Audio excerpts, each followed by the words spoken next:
Okay, it's a video from my favorite YouTube channel. I'm going to talk about what I do when I hit the proverbial wall, or when I've been told that I should talk about what I would do as opposed to what you should do. And I kind of agree with that in that, like, I'm not trying to tell you what to do because everybody's different. Everybody needs to handle the situations like that differently when you're just feeling like things aren't going great, or you're just not in the mood, or something like that. So I have notes.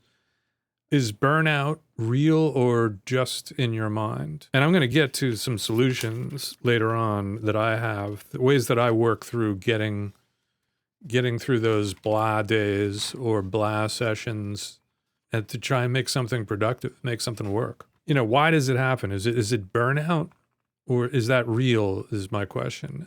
I don't think that is real.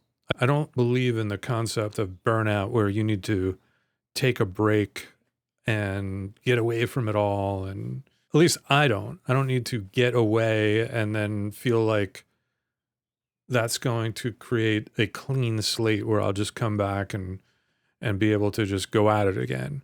Is burnout and just being tired the same thing? It could be. I mean, I might just need some rest. That's real. Sometimes you don't need rest. Sometimes I need less rest, just keep going is one of my concepts. So there's reality that sometimes you can't take a break. If it's not your session, or if you're being paid to work and someone else is trying to get something done, you can't take a break. Or if it's your project and you need to be the one that delivers something that only you can deliver, then in my case, like, I can't take a break. I've worked with an artist not too long ago where she was not, quote unquote, feeling it that day to do a vocal. You try and find little different ways to get the person through it or get them onto like a new thought process. But sometimes you have to just kind of be real with somebody and just say the truth, which is like, hey, nobody else is going to do it. Like, you have to do your vocal. It has to be done. And there are such a thing as like, we need to get this completed.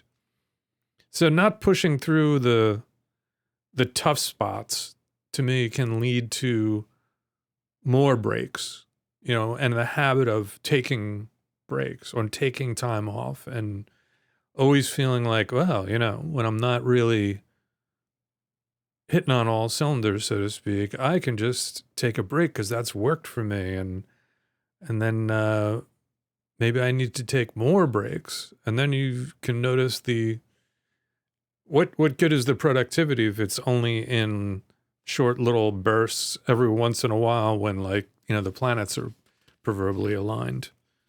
The things that I also look out for are, like, what are my expectations going into the start of a session or the start of a day or beginning a new tune or something like that. I try and stick with not expecting anything. The only expectations I have are that I'll put in the effort. Sometimes the effort works, sometimes the effort doesn't work. But my expectations are not that, like, oh, it's going to be the greatest mix I've ever done or the greatest production thing I've ever done on some track. I don't expect that kind of stuff.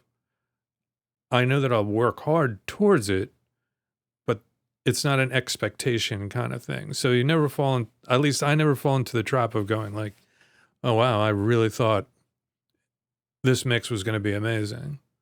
Or like, I really thought this guitar part that I was going to lay down was going to be the greatest thing I've ever heard. I don't go in with those expectations. I know that I'm going to put full focus in and make sure that the effort is there, but the expectations, I think, is where it can get a little weird and get a little ugly.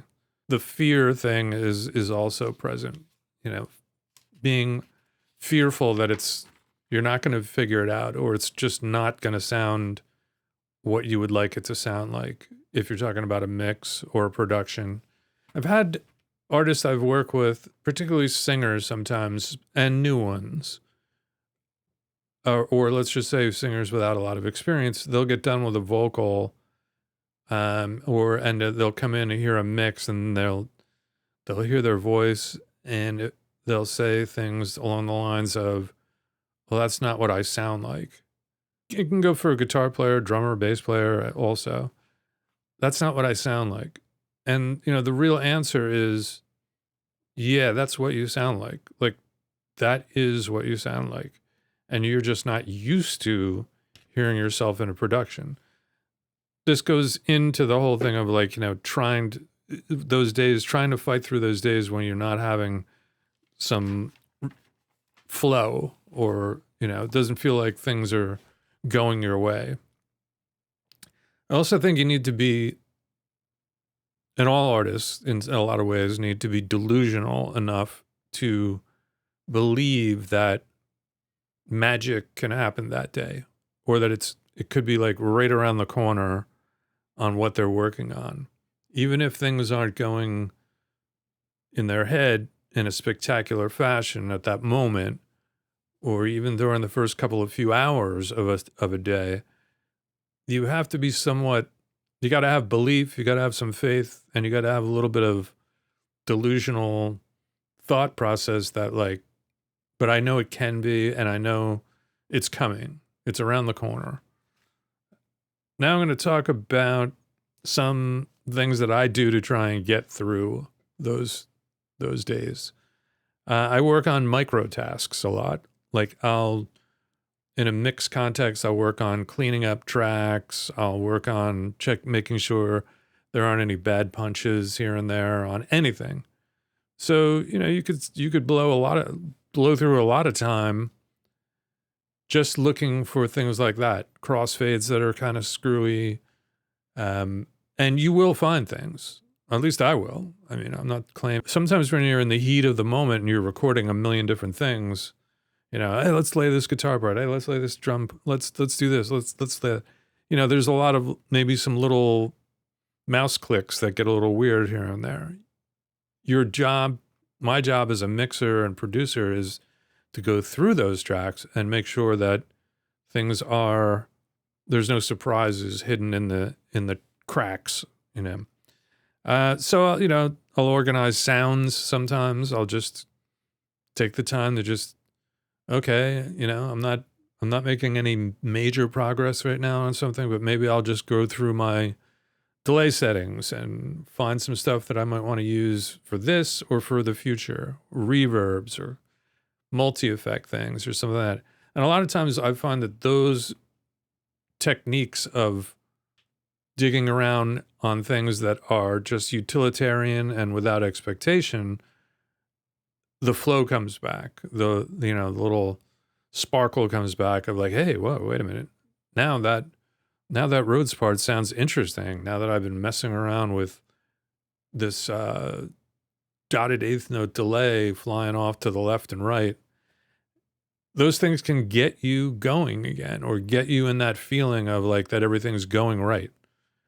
I'll go through double checking EQs. I'll go through double checking plugins, even things like panning and stuff that you might think that a stereo track is hard pan left and right, and then you go in and find out like, hey, wait a minute, like that one's not all the way to the right, and that one's not all the way to the left. What happened there? Was that just a move that was going on real quick? Let me just make sure that it needs to be fully panned, or maybe it doesn't need to be fully panned. You could spend hours on just panning, depending on how many tracks you have. I mean, if you have 8 tracks, I hope you're not spending hours on panning.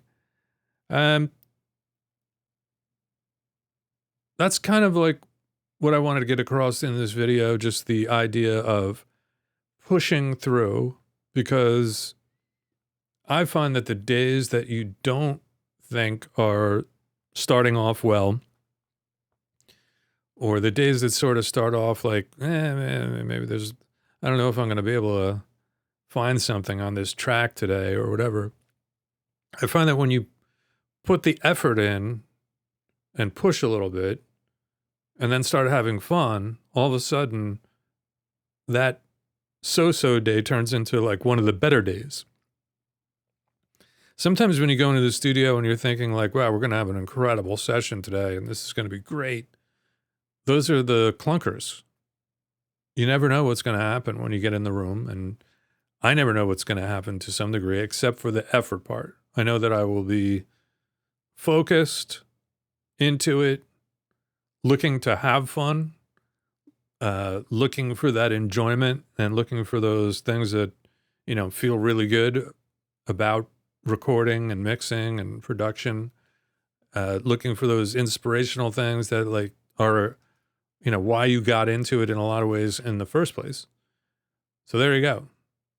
More stuff from my favorite YouTube channel. I'm hitting the button.